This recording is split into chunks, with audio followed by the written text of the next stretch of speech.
Olá, hoje vamos falar de um assunto muito importante, acidentes de trânsito. Nós recebemos aqui o delegado da Delegacia Especializada de Delitos de Trânsito, Cristian Alessandro Cabral. Muito obrigada pela sua presença conosco, delegado. Quais são os casos que têm mais registros na delegacia relacionados a esses acidentes? Hoje as estatísticas de trânsito elas têm se mantido até num patamar estável, mas o que nos incomoda muito é o crescimento de acidentes envolvendo motocicletas. Tá? E isso nos incomoda muito porque, além desse número crescer em proporções muito altas, na maioria das vezes a própria vítima é o causador do acidente, que é uma situação bastante dramática. Isso é relacionado a excesso de velocidade? Quais seriam as causas? Não, as causas que dominam aí mais de 90% dos acidentes envolvendo motocicletas é a imprudência, tá? É a realização de conversões irregulares, a travessia sobre calçada, a ultrapassagem pela direita ou pelos corredores, tá? Isso tudo faz com que eles se envolvam em acidentes e, devido à fragilidade do veículo, eles acabam suportando a maior carga e sendo as maiores vítimas desses acidentes. Há muitos óbitos nesses casos? Muitos óbitos, né? O para-choque da motocicleta é o condutor dela, né? Em relação ainda a motociclistas, existem muitos casos, por exemplo, de motociclistas que não têm a habilitação, né, a carteira de habilitação para pilotar? Isso é outro problema muito grave que nós detectamos aqui na capital e que, na verdade, acredito que aconteça em todo o país, né? Mas em Mato Grosso ele tem um diferencial maior. O nosso transporte público é um transporte ainda muito precário, tá? Muito deficitário. Nós não temos incentivos a transportes alternativos, né? O número de ciclovias na cidade é muito pequeno e geralmente são ciclovias de lazer. Elas não permitem que os cidadãos utilizem ela como meio de transporte diário, tá? Isso tudo faz com que cada dia mais os cidadãos procurem adquirir o seu próprio meio de transporte, tá? E o transporte mais barato e mais econômico é a motocicleta, tá? Acontece que hoje, se você for tirar a proporção, o valor que você gasta para fazer um processo de habilitação e se tornar habilitado, ele representa às vezes de 30% a 50% do valor de uma motocicleta simples. E o condutor acaba optando por adquirir o veículo sem se preparar e sem se capacitar. O que acontece quando um motociclista é pego dessa forma, né? De repente ele se envolve em um acidente, tem apenas uma lesão leve, mas aí está inabilitado. Mesmo que ele seja a vítima, se ele estiver inabilitado, ele vai ser preso e conduzido a uma delegacia de polícia. Ele vai receber a multa por dirigir sem habilitação, seu veículo vai ser removido ao pátio e ele ainda vai responder a um processo crime pelo artigo 309 do Código de Trânsito. Alguns casos que recentemente têm chamado a atenção da população e têm saído na mídia são os casos de atropelamentos também em Cuiabá, né? A gente sabe que recentemente a Prefeitura Municipal ela fez toda uma campanha para a conscientização do respeito ao pedestre. Eu queria que o senhor explicasse um pouquinho o que tem acontecido nesses casos, porque às vezes há abuso do próprio pedestre, a gente vê as pessoas às vezes atravessando em locais que não tem faixa. Isso vocês têm chegado à delegacia, essas situações? O que acontece? Nós tivemos aí recentemente, nos últimos 2, 3 anos, uma melhoria bastante significativa na sinalização viária da cidade, inclusive com o reforço da sinalização e pintura de faixas de pedestres, né? Até pouco tempo isso era uma situação bastante grave. Mas, ainda assim, nós estamos em mora com a qualidade que era esperada. As principais vias nossas hoje, a Fernando Correia, a Miguel Sutil, a Avenida Historiador Rubens de Mendonça, a 15 de novembro, as faixas que estão colocadas nelas, elas são faixas que estão colocadas em locais de grande velocidade de veículos. E aquelas que não têm a fiscalização eletrônica próxima, elas acabam se tornando bastante perigosas, tanto para o pedestre quanto para os condutores. Muitas vezes os condutores, para evitarem de atropelar o pedestre, eles acabam causando acidentes de trânsito, tá? E os pedestres, muitas vezes, ao tentar atravessar nessas faixas, acabam sendo atropelados, porque naquelas faixas as velocidades desenvolvidas pelos veículos são altas e às vezes não há condição de visibilidade adequada para que o condutor possa se preparar e fazer uma frenagem com segurança, tá?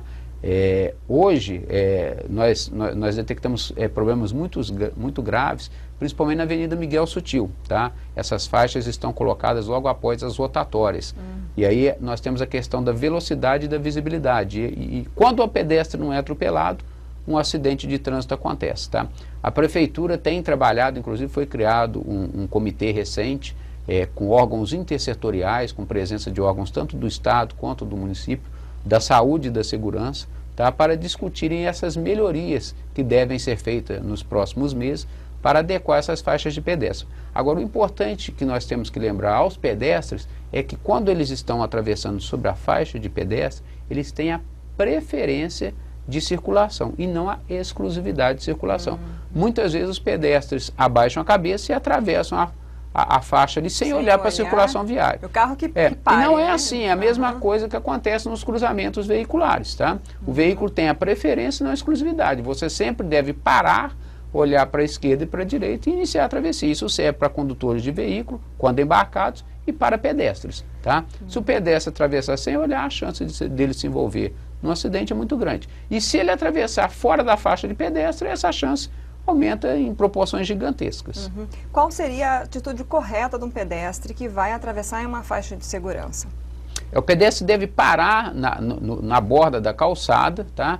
Olhar para os lados e aguardar que os condutores o visualizem a sua intenção de atravessar a via e parem o veículo. Apenas após quando os veículos estiverem parados, próximo à faixa, que ele deve iniciar a travessia. Jamais iniciar a travessia com os veículos se aproximando da faixa. Às vezes o condutor está desatento, ou até em velocidade incompatível, ou com o veículo seguindo logo atrás do seu, que vai impedir com que ele faça a frenagem e os acidentes vão acontecer. Sinalizar com a mão ajuda o pedestre a avisar que, olha, o que ele puder fazer para chamar a atenção do motorista vai ser recomendável, mas o simples fato dele ficar parado aguardando e aguardar que os veículos parem, ele vai estar inibindo. Agora, é importante nós lembrarmos que nós temos uma situação muito grave, cultural, que muitas vezes os veículos param e as motocicletas vêm ultrapassando pelo corredor e acabam atropelando o pedestre, tá? Então o pedestre deve ter atenção para esse fato também, inicia a travessia e sempre que for soltar de uma faixa para outra, né, dê uma parada e observe se naquele vão entre os veículos não está trafegando nenhuma motocicleta e que pode causar um acidente. Como tem sido a fiscalização em relação à lei seca, né, aos crimes de embriaguez ao volante, delegado? Até pouco mais de 4 anos, nós não tínhamos as operações lei seca no estado de Mato Grosso. Tá? Isso é um projeto do estado de Mato Grosso, não é um projeto de governo, é um projeto de estado. Foi criado em 2012 e envolve diversas forças de segurança.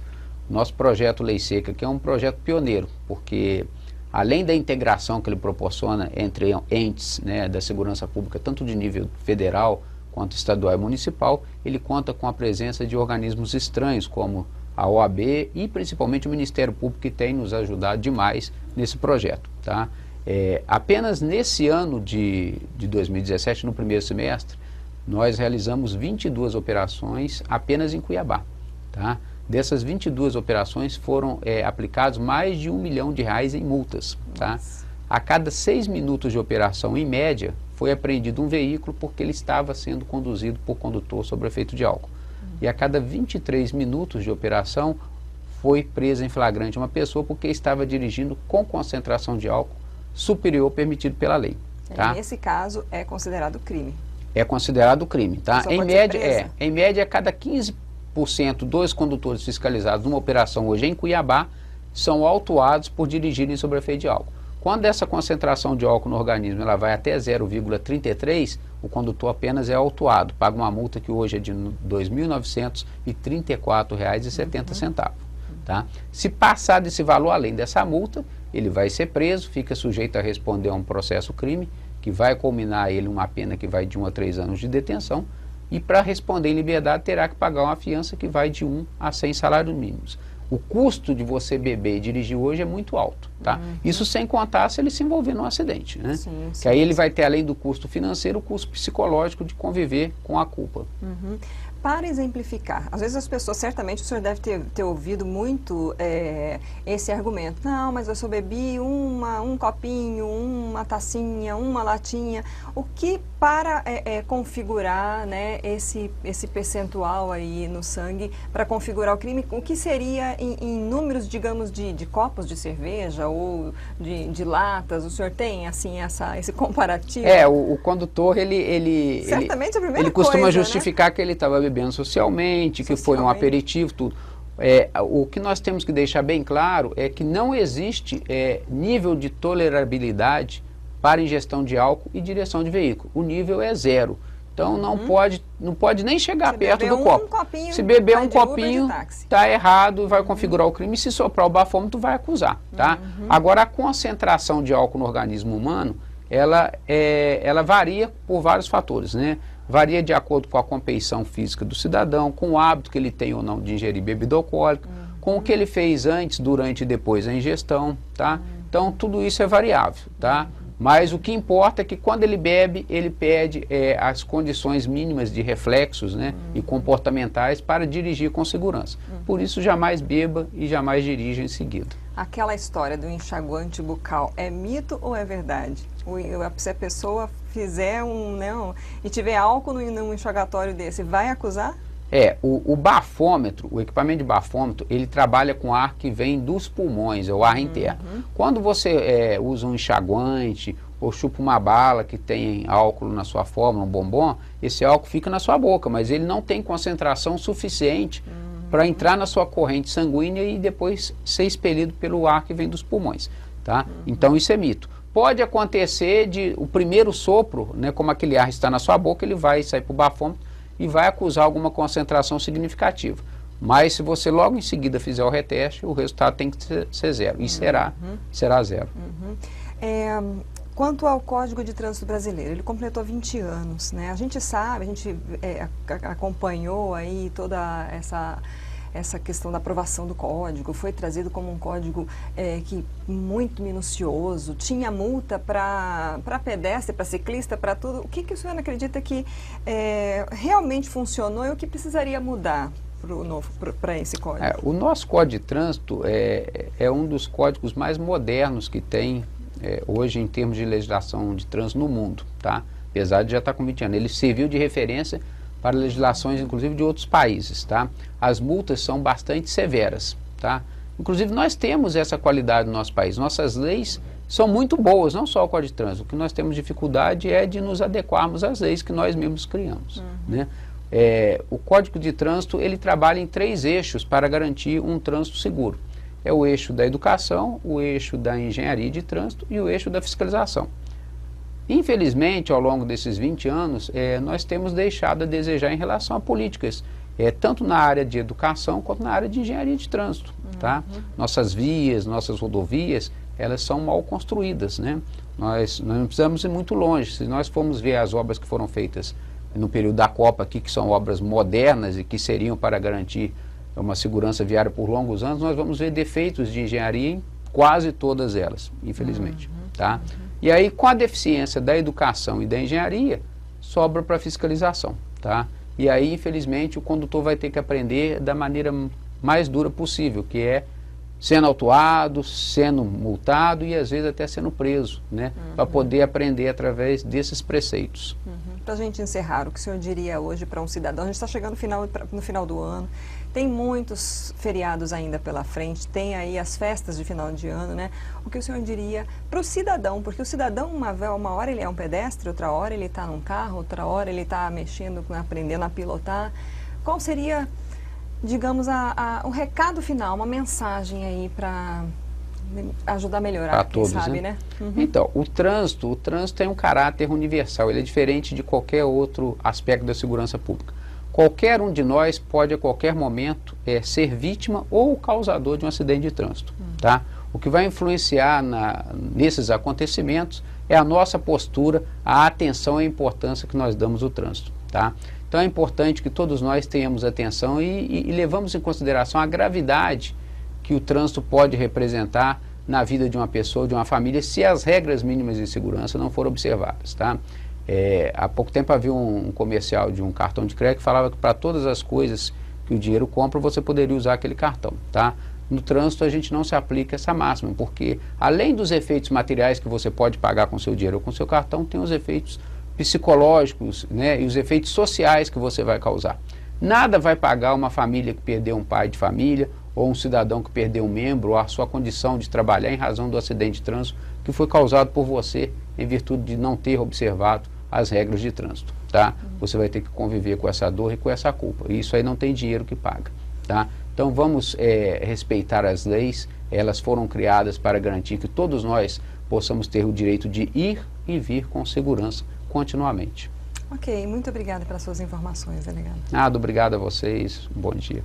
Nós conversamos hoje com o delegado Christian Alessandro Cabral, que é o delegado da Delegacia Especializada de Delitos de Trânsito. Falamos um pouco de todas as ações da delegacia, mas também dos casos mais frequentes acontecidos em Cuiabá. Ele ressaltou aqui os acidentes com motociclistas. Então, se você é um motociclista, se você conhece pessoas na sua família, passe essa entrevista aqui. Divulgue, ajude a divulgar, porque na verdade somos cada um de nós, cada um na sua condição no trânsito é que vai ajudar a melhorar, se a gente respeitar, se a gente cumprir as normas, se a gente não beber e dirigir. Então a gente sempre procura trazer aqui esse alerta, né? A gente está vindo aí de feriado, vem muitos feriados. Vamos fazer a nossa parte e ver um trânsito melhor na nossa cidade, né? Então, convido você a compartilhar essa entrevista. Ela está no site RD News, também no YouTube e no Facebook. Até a próxima.